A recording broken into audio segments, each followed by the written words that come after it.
Hello friends. आज मैं आपके साथ एक बहुत इम्पोर्टेंट इशू के ऊपर डिस्कशन करना चाहता हूँ कि जब हम कभी भी एथिक्स को देखते हैं, एथिक्स में अक्सर स्टूडेंट्स को एक प्रॉब्लम ये आती है कि हमारे पास कॉन्सेप्ट भी होता है, हमारे पास दिमाग में थिंकर भी होता है, पर इनको अप्लाई कैसे करना है हमें वो नहीं आता।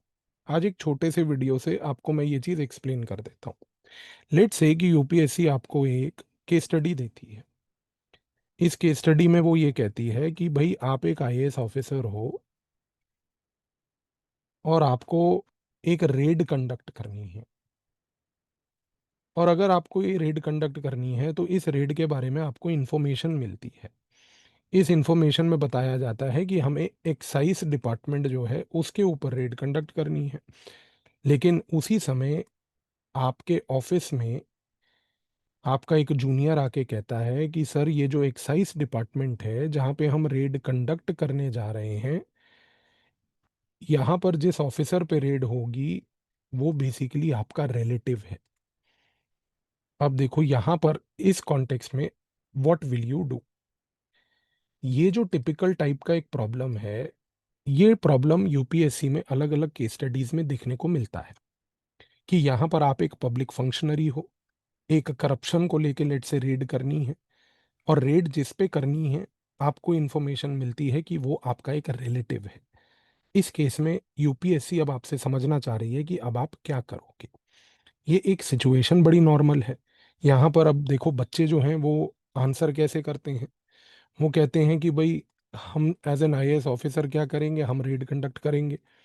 अगर हमारा रिलेटिव भी है तो हम उसको अरेस्ट भी कर लेंगे। ये टाइप का अगर आप आंसर देते हो, क्योंकि अगर आपके मन में भी ये चीज़ सबसे पहले आई, तो यहाँ पर ये चीज़ समझ लीजिए कि यूपीएससी आपको इसके मार्क्स नहीं देगा, क्योंकि ये एक इमोटिव आंसर है। ये एक एथिकल आंसर नहीं है पहली बात तो। और एक इमोटिव और एथिकल आंसर में एक फर्क होता है। आप अपने यहाँ पर एक इमोशनल इम्पल्स से एक्ट कर रहे हो कि नहीं हम तो रेड करेंगे, हम तो अपराइट हैं, हम जाके अपने रिलेटिव को अरेस्ट भी कर लेंगे अगर वो करप्शन कर रहा है तो। यूपीएससी यहाँ पर आपकी एथिकल अंडरस्टैंडिंग टेस्ट कर रही है। अब इस अंडरस्टैंडिंग को डिस्प्ले करने के लिए आपको हमेशा एक थिंकर का सहारा लेना ही पड़ेगा। क्वेश्चन ये है कि अब ये थिंकर कहाँ से और कैसे आएगा।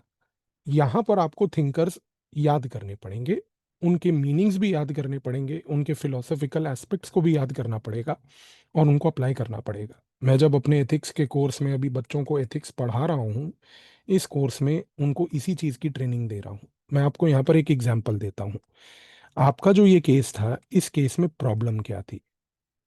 इस केस की अगर कोर प्रॉब्लम देखें तो वो ये थी कि आप एक पब्लिक फंक्शनरी हो और यहाँ पर आपके पास एक डिलेमा है। डिलेमा क्या है कि आपको एक रेड कंडक्ट करनी है, पर वो रेड आपके एक रिलेटिव के ऊपर कंडक्ट करनी है। तो ये एक छोटा सा डिलेमा है। इस डिलेमा को हम कैसे रिजॉल्व करें, तो यहाँ पर एक थिंकर है जो कि एक बहुत इंपॉर्टेंट रोमन फिलोसोफर और एक रोमन स्टेट्समैन रादर अगर हम कहें और प्रिसाइजली, वो काफी मदद करता है। उसका नाम है सिसेरो। अब सिसेरो क्या बोलता है, सिसेरो ये कहता है कि भाई आज हमें हर बार ये इंश्योर करना है कि good of the people is the highest law. ये सिसेरो ने लाइन बोली है। अब ये लाइन का क्या मीनिंग है कि good of the people is always the highest law.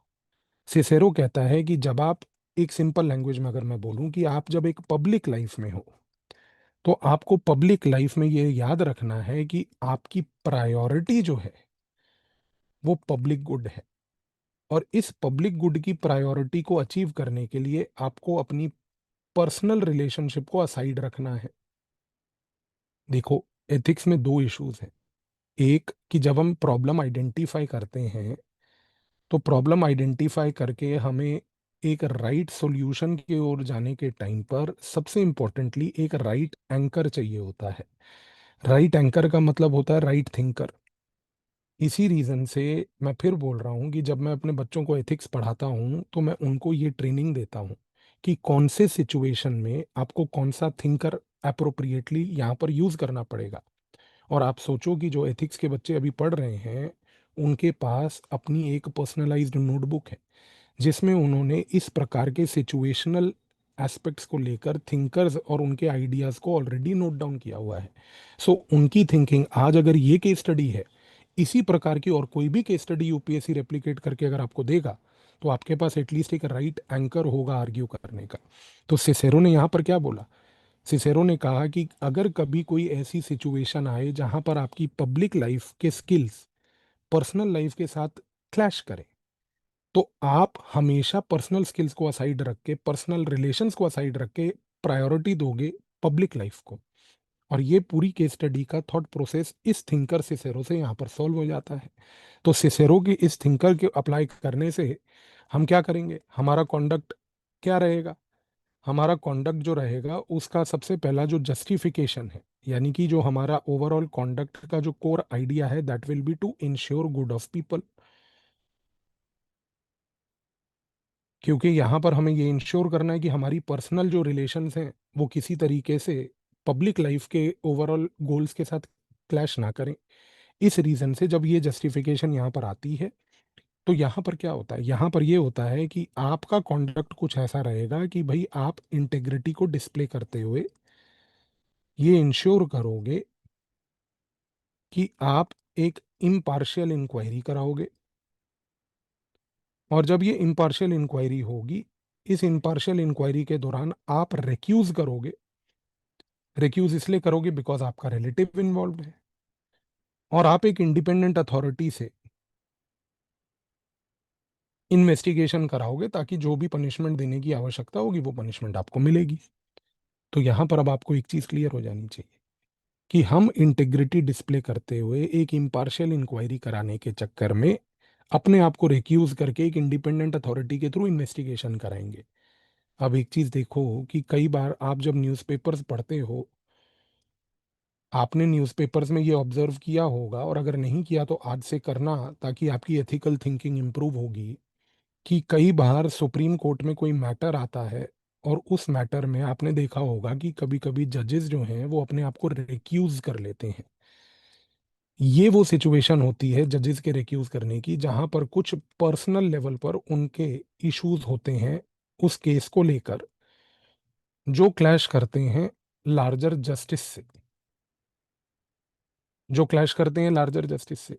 इस रीजन से अब याद रखना कि नेक्स्ट टाइम जब आप कभी सुप्रीम कोर्ट के इस पर्टिकुलर चीज को देखो, और कभी न्यूज़पेपर में आपने ये क्लिपिंग देखी कि एक जज ने अपने आप को रिक्यूज कर लिया जब ये हियरिंग आई, तो उस समय आपके दिमाग में सिसेरो इमीडिएटली आ जाना चाहिए, क्योंकि वो जज का कॉन्डक्ट उस समय सिसेरो के थ्रू गाइडेड था कि the highest law is public good, my personal relation will not get affected if the public good is at stake.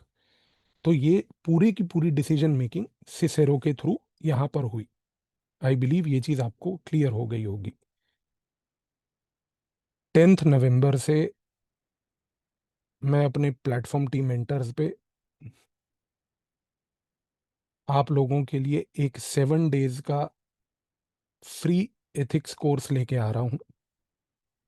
ये 7 डेज एक ट्रांसफॉर्मेटिव जर्नी है। 8 PM पे रोज क्लास होगी और ये एब्सोल्युटली फ्री क्लास है। अगर आपको आज की ये वीडियो और जो आइडिया है ये समझ आया, तो इस वीडियो के लिंक में इस 7 डे फ्री कोर्स को ज्वाइन करने का लिंक दिया हुआ है, जाके अपने आप को इनरोल कर लो। उस कोर्स में जैसे ही आप इनरोल करोगे, आपको एक वर्कबुक मिलेगी वहाँ पे।